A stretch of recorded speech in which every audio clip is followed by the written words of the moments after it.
Assalamualaikum warahmatullahi wabarakatuh. Bertemu lagi dengan saya Vivi Novitasari dari kelas Manajemen Perpustakaan A. Di sini saya akan membahas mengenai konsep dasar manajemen perpustakaan. Ada beberapa poin yang akan saya bahas. Yang pertama yaitu konsep dasar manajemen, lalu yang kedua yaitu manajemen dan lingkungan perpustakaan, dan yang terakhir perencanaan strategis manajemen perpustakaan. Saya akan membahas poin pertama mengenai konsep dasar manajemen. Pada hakikatnya, manajemen adalah suatu kegiatan untuk mencapai tujuan melalui kerja orang-orang lain. Selain itu, manajemen adalah perencanaan, pengorganisasian, pelaksanaan, dan pengendalian suatu aktivitas yang bertujuan untuk mengalokasikan sumber daya sehingga mempunyai nilai tambah. Di lingkungan sekolah, misalnya dapat kita jumpai bahwa manajemen lebih memusatkan perhatian kepada upaya penggerakan dan pemberdayaan sumber daya manusia. Manajemen sudah digunakan orang sejak dahulu. Manajemen sendiri telah mengalami 5 tahap perkembangan. Yang pertama yaitu manajemen otoriter, yang kedua manajemen ilmiah, yang ketiga manajemen hubungan manusia, yang keempat manajemen berorientasikan hasil, dan yang kelima manajemen tanggung jawab sosial. Ada beberapa fungsi manajemen, yaitu perencanaan, pengorganisasian, pelaksanaan, dan pengendalian. Poin yang kedua yaitu mengenai manajemen dan lingkungan perpustakaan. Menurut Bryson, manajemen perpustakaan merupakan upaya pencapaian tujuan dengan memanfaatkan sumber daya manusia, informasi, sistem, dan sumber dana dengan tetap memperhatikan fungsi manajemen, peran, dan keahlian. Lingkungan perpustakaan sendiri memiliki berbagai macam. Yang pertama yaitu perpustakaan nasional. Perpustakaan nasional adalah perpustakaan yang didirikan di ibu kota suatu negara dan merupakan perpustakaan induk dari semua jenis perpustakaan di negara tersebut. Contohnya Perpustakaan Nasional Indonesia yang berada di Jakarta. Perpustakaan nasional sendiri memiliki fungsi yaitu sebagai pusat referensi nasional, lalu sebagai perpustakaan deposit, dan suatu badan yang menerbitkan bibliografi nasional. Perpustakaan yang kedua yaitu perpustakaan umum. Perpustakaan umum merupakan perpustakaan yang bertugas mengumpulkan, menyimpan, mengatur, dan menyajikan bahan pustakanya untuk masyarakat umum. Biasanya perpustakaan ini berada di daerah-daerah dan tujuannya untuk masyarakat umum. Perpustakaan umum memiliki fungsi yaitu sebagai pusat informasi, sebagai preservasi kebudayaan, sebagai pendidikan, dan rekreasi. Perpustakaan yang ketiga yaitu perpustakaan sekolah atau madrasah. Maksudnya perpustakaan yang mengumpulkan, menyimpan, memelihara, mengatur, dan mengawetkan bahan pustakanya untuk menunjang usaha pendidikan dan pengajaran di sekolah. Perpustakaan sekolah memiliki fungsi yaitu menunjang kegiatan belajar dan mengajar, lalu merupakan sarana pengembangan bakat dan keterampilan, lalu pusat media sekolah, sarana penelitian sederhana, dan sarana rekreasi. Perpustakaan yang keempat yaitu perpustakaan perguruan tinggi.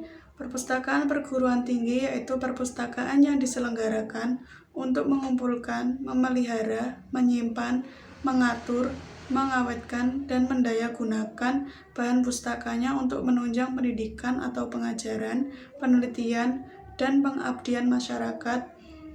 Perpustakaan perguruan tinggi memiliki fungsi yaitu sebagai pusat dari semua program pendidikan universitas, sebagai pusat alat-alat bahan peraga pengajaran atau instruksional material center untuk membantu jalannya perkuliahan serta praktikum-praktikum yang dijalankan, sebagai clearing house atau pusat pengumpulan atau penyimpanan bagi semua penerbit dari tentang daerahnya ataupun dalam bidang ilmu pengetahuan tertentu. Yang terakhir yaitu social center dan pusat kegiatan kultural masyarakat setempat. Perpustakaan yang terakhir yaitu perpustakaan khusus. Maksudnya adalah perpustakaan yang diselenggarakan oleh kantor atau instansi yang tujuannya adalah untuk menunjang kegiatan kantor atau instansi di mana perpustakaan itu berada. Fungsi perpustakaan khusus ialah untuk keperluan perencanaan, pengambilan keputusan, pemecahan persoalan, untuk kebutuhan riset dan pengembangan para staf yang terlibat dalam berbagai tugas penelitian dan pengembangan, untuk kepentingan pendidikan dan latihan yang diselenggarakan oleh kantor dan instansi tersebut, sebagai tempat pemeliharaan dan perawatan dokumen dari kantor atau instansi yang bersangkutan. Dalam suatu manajemen perpustakaan juga dibutuhkan sumber daya manusia. SDM atau staf pengelola perpustakaan merupakan kunci utama dalam kesuksesan sebuah perpustakaan.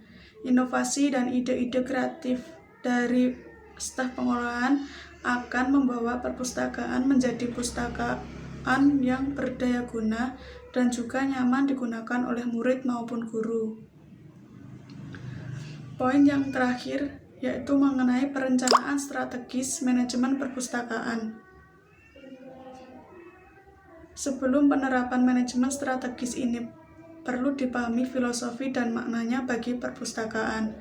Yang pertama yaitu manajemen strategis merupakan suatu proses. Yang kedua, manajemen strategis merupakan kemampuan memanage kompetensi perpustakaan.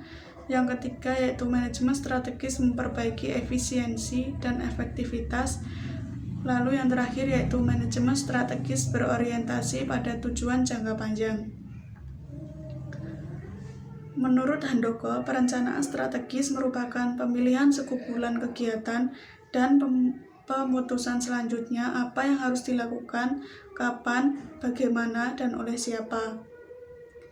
Ketika kita akan merancang sebuah fasilitas untuk perpustakaan sekolah, setidaknya ada beberapa prinsip yang harus dipenuhi, yaitu yang pertama, tata letak harus dapat menunjukkan bahwa perpustakaan dapat difungsikan dengan baik. Desain harus memperhatikan aspek estetik dan ergonomis. Akses ke bahan pustaka, ruang, dan informasi harus mudah bagi semua pengguna. Harus diperhatikan masalah arus lalu lintas pengguna, keselamatan, dan keamanan. Ruangan sedapat mungkin mengakomodir kebutuhan pengguna, juga tentunya untuk keperluan penyimpanan dan pengolahan. Perencanaan strategis dapat juga menggunakan analisis SWOT.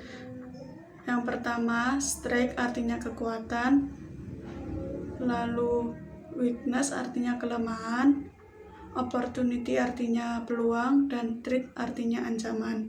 Dengan menggunakan analisis SWOT ini, kita dapat mengetahui perencanaan mana yang cocok digunakan dan lebih unggul. Sekian penjelasan dari saya, mohon maaf apabila ada kurang lebihnya. Wassalamualaikum warahmatullahi wabarakatuh.